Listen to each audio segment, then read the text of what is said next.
Por que eu não acredito na evolução?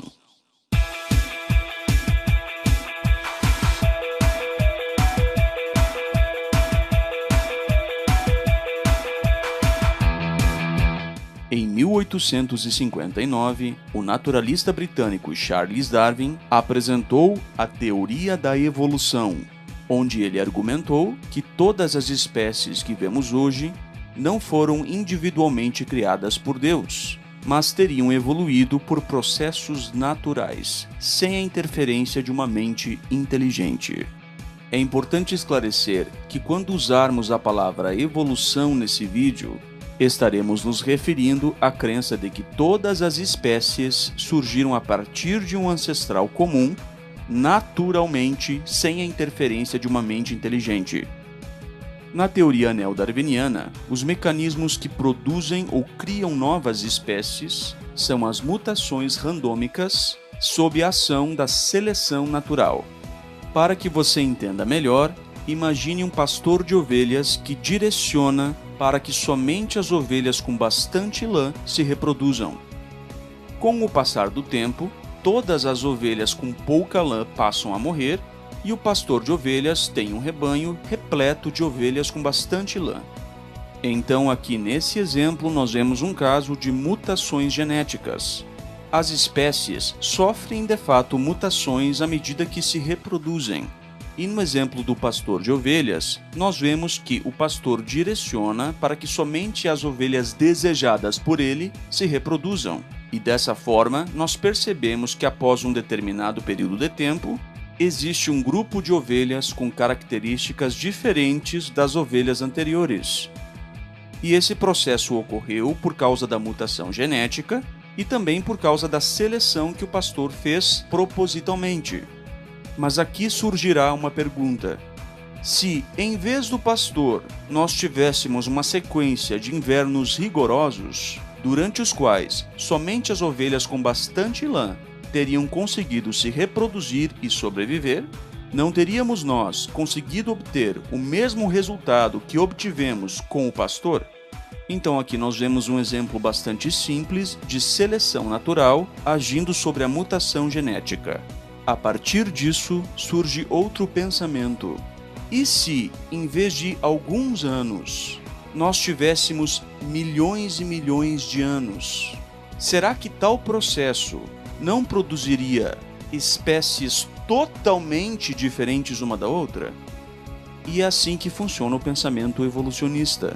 De modo simples, Charles Darwin entendeu que os animais são adaptados para o ambiente no qual vivem. E se eles não fossem adaptados da maneira como são, eles não sobreviveriam em tal ambiente. Por exemplo, o urso polar é branco, porque se ele não fosse branco, dificilmente ele sobreviveria no Polo Norte. A crença de que com o passar do tempo os animais sofrem mudanças não é antibíblica. Nem tudo aquilo que foi dito por Darwin é incompatível com o relato bíblico da criação. Afinal, não há motivos para pensar que Deus não poderia criar animais com a capacidade de adaptação ao meio. Tampouco há razões ou motivos teológicos para pensar que as mudanças decorrentes dos processos de adaptação não pudessem ser razoavelmente grandes, tais como as diferenças que separam um jacaré de um crocodilo, por exemplo. O problema com a teoria da evolução é outro. Como é que você faz para colocar patas em um animal que não tem patas?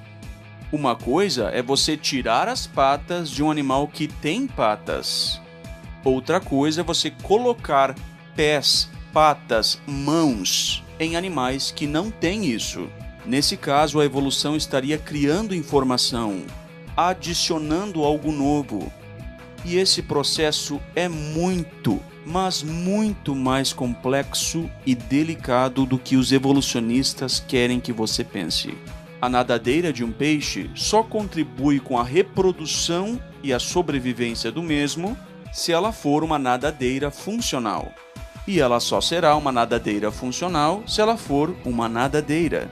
Um conjunto funcional de patas que proporcionam a reprodução e a sobrevivência de uma espécie somente atinge o seu objetivo se for um conjunto de patas perfeitamente funcionais. Soa absurda a ideia de como um peixe, sem uma nadadeira perfeita e sem uma pata perfeita, mas um meio termo entre os dois, poderia ter mais chances de sobreviver e se reproduzir do que um peixe com uma nadadeira intacta ou outro animal com um conjunto de patas perfeitamente funcionais.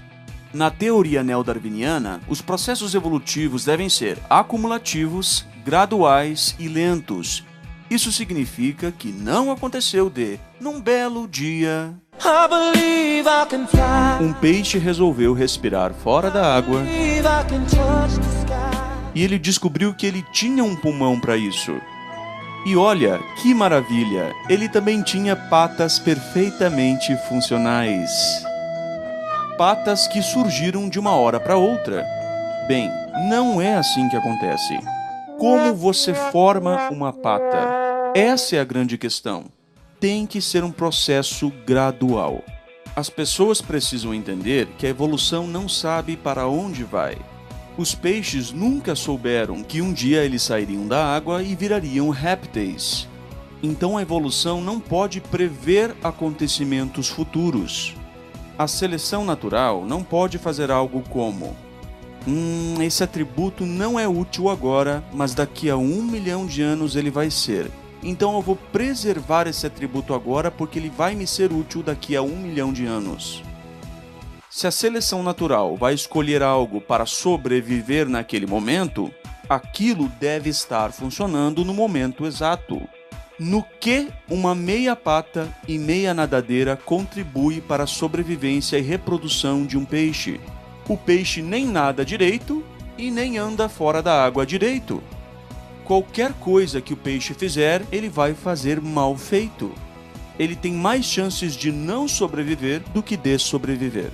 Para que você entenda melhor, veja a seguinte analogia. Imagine que você está em uma sala fechada, com os olhos vendados. Assim você recebe um estilingue e pedras. Então você é informado que você tem que atirar com o estilingue aleatoriamente em qualquer direção, a fim de que você acerte no botão de ligar de um iPhone.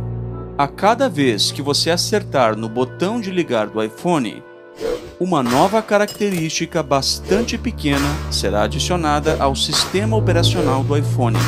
E se você conseguir acertar no alvo milhões e milhões de vezes, você no final terá um sistema operacional totalmente novo e diferente do sistema operacional antigo.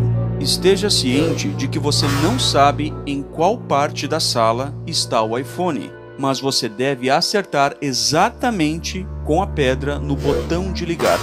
Então, com os olhos vendados, você passa a atirar as pedras aleatoriamente em todas as direções da sala, tentando acertar o botão. A pergunta a ser feita agora é: será que você vai acertar o botão do iPhone? Ora, é tudo uma questão de tempo, aparentemente. Pois, se você tiver milhões de anos e bilhões de pedras, você provavelmente acertará o botão de ligar do iPhone. No entanto, a pergunta a se fazer com respeito à crença na evolução é a seguinte: o que é mais provável? Que você acerte o botão de ligar sem quebrar o iPhone, ou que você quebre o iPhone antes de acertar o botão de ligar? A resposta é óbvia. É muito mais provável que você quebre o iPhone com uma pedrada antes de acertar o botão. E mesmo que, por pura sorte, você tivesse acertado o botão na primeira vez, você tem que repetir isso milhões e milhões de vezes.